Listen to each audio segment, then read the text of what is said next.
Hello everyone and welcome to day 87 of my 100-day project.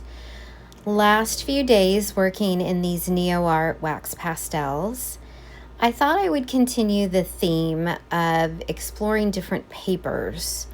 And I went into my stash and pulled out a piece of Canson Mi Tientes paper.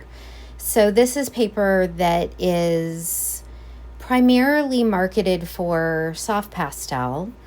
It has a bit of texture. There's two sides to it. One is more textured than the other, and I'm working on the more textured side. And I don't really love it with soft pastel. I do like it with oil pastel. So I thought, well, let me try it with the wax pastel. And technically they call these wax oil pastels, but that's a whole different story. So I thought I'd try it out, and I have to say I kind of liked it. So it's a thin paper. I might end up mounting this on a board for display, or I might just keep it the way it is and put it in a sleeve. I haven't decided yet, but I was immediately inspired by the blue color of the paper that I chose. And so I thought I wanted to really punch up the contrast with oranges and yellows, and then play up this blue, the blue and orange contrast. So I worked in a fairly limited palette, especially for this type of material. And I just was like, I'm getting a little bit bored of figures, to be honest. And so I was like, what can I do that's going to keep me interested? It was another day where I've got a lot of things on my plate right now, and coming up to paint a figure wasn't really something that I super wanted to do. So I was resisting it a little bit, and I think that was part of why I was like, I don't really know what I want to paint.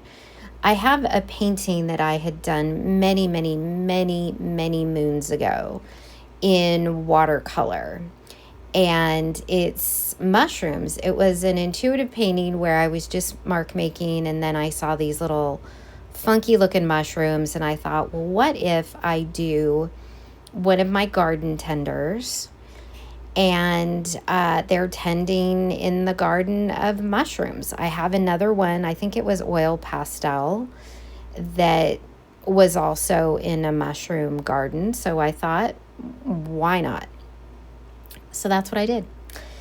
And it's super simple, super simple. So I've got my figure, I've got a big mushroom, I've got a little cluster of mushrooms, and then I end up adding a really big mushroom behind the figure. I felt like it needed something in that upper corner to kind of bring things down. And then I end up doing a bit of a landscape kind of sky and very little ground. Kind of the perspective here is you're sort of looking up at the mushroom and the figure. So I thought I would have big sky and little land as I was doing it. But I have to say, this combination of these colors, I love how bright, and it's almost like neon, how bright they are. And I really love that. And I love the simple color palette. It just makes things very pleasing, I think, when it's simple like that. So because I've got these really bright colors, I decide that I want to do something neutral in the background. And as I was filling in that neutral gray, that dark gray for the sky color, this is when I was like, okay, I really want a shape to kind of help bring the composition a little more focused on the figure. So I brought in this upward shape, which is meant to be the stem of a mushroom. And then I'll bring in just the corner, like we're just seeing it sort of dip down. And it's kind of a triangle shape. You'll see me add it here in a second. And what I like about that is that triangle shape kind of points down towards the figure. So everything is kind of pointing towards the figure. And I felt like that helped the composition. Having that open negative space up there, I just don't think really did much for it.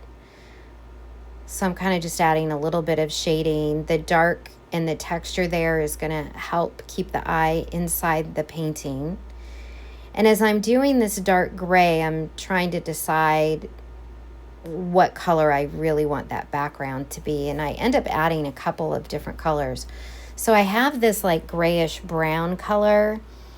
And I thought, well, let me put that towards the top where it's warmer. So that will be like, this is the part of the sky that's closer to us. And then I have this violety gray color that I really like next to the figure in particular. And I thought that could be a good color to indicate a little bit more distance.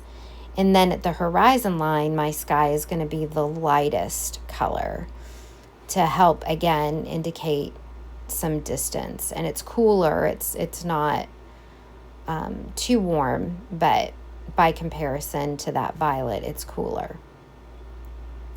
So I'm just kind of adding that in. And then I thought, well, it'd be great to have a cloud, something there to break up that big swath of color. So I kind of put in some cloud shapes, and that's drawing the eye in from the side, pointing to the figure as well. So I'm trying to use shape and composition and a little bit of line to draw the eye to where I want to go, because color's not going to do the story for me. So I'm going to use value to help me do that, but I don't have a ton of colors. I have a fairly limited palette. So I've got a big contrast with the orange and the blue and the green, but I've got that contrast throughout the painting. So that alone isn't enough. So I'm thinking about, okay, what can I be doing to help bring the eye to this figure's head, which is what I'd like the focal point to be. And I do enjoy painting clouds. I just think they're really fun to layer. And with these wax pastels, it's really easy to kind of build up some really interesting colors. And I thought, well, maybe I'll put like a really big sort of cloud shape towards the top. And I didn't really like that, so I went over it with that yellowy gray color, again, that warm gray. It gave a little bit of variation, which I don't mind. And then at this point, I'm just really looking at shadows. Are my darks dark enough? Are my lights light enough? So I do a couple of layers on the sky, adding in a little bit more light there, bringing in that light color for the horizon, bringing it up a little bit more.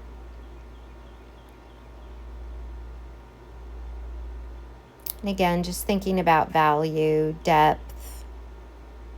I brought in another color, a darker orangey red color, to help bring in some more value, some darkness there.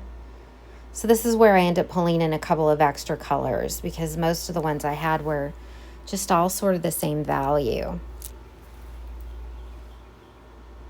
So that dark orange is one of them, and then I'm bringing in a little bit of light,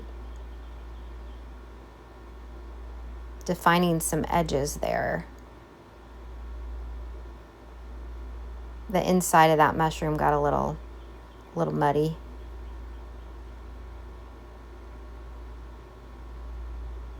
And I don't want to fuss with the mushroom too much because it's not my focal point, but I do want it to be interesting.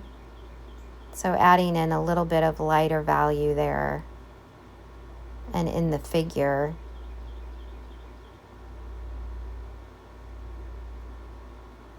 A little bit in the face. That yellow is gorgeous.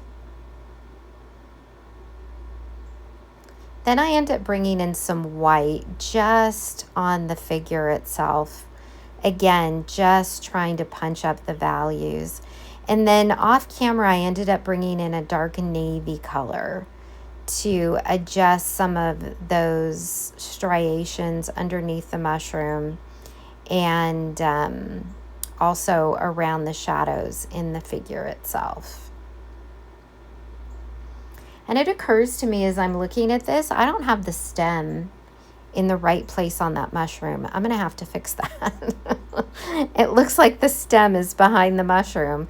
It's so funny looking at these, looking back at these videos. It's so helpful. I can immediately see sometimes things that I need to fix, like that stem on that mushroom. So I'll go do that right now.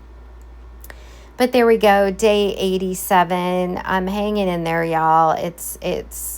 We're just getting through at this point. So 13 days left. Fewer than 2 weeks. It is amazing, this journey.